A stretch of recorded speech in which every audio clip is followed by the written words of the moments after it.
Yeah, it is now down to a two-person race for Mobile's next mayor. Last night's election closing the field to former Judge Spiro Chirigatis and State Representative Barbara Drummond. Our investigative reporter, Brendan Kirby, has been digging into the precinct results. And Brendan, you found some interesting findings. I did, Lanice. A precinct-by-precinct analysis shows that third-place finisher Paul Prine drew significant African-American support.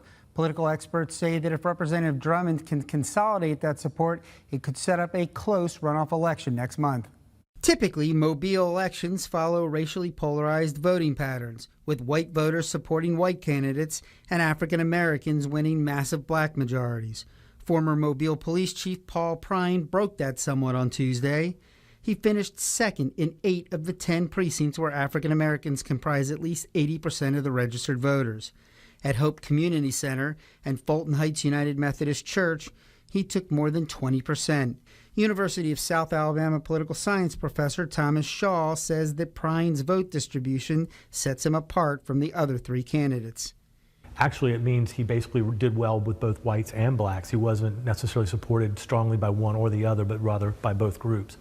So it will be very interesting to see how the Prine supporters fall out during the actual election. Robert Clopton, president of the Mobile County chapter of the NAACP, says he's not surprised by Prine's performance and notes that the other white candidates, to a lesser extent, also attracted black support.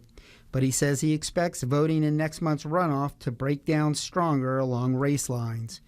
So I definitely think that we will see less crossover voting in these runoff elections than there was in the primary.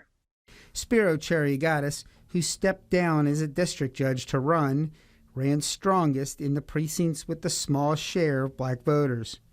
But he and Representative Drummond both say they're not conceding any votes next month. You can see me on the side of the road waving signs at you, knocking on your door, making phone calls, being everywhere I can to meet voters where they are. My entire political career, if you look at it, I have always had crossover appeal. I don't look at black voters and white voters. Professor Shaw tells me that he expects most of County Commissioner Connie Hudson's supporters to back Chirigatis in the runoff and most of Prine's black supporters to vote for Representative Drummond. He says that could set up Prine's white voters to be the decider in the election. Reporting live in the News Center, Brendan Kirby, Fox 10 News.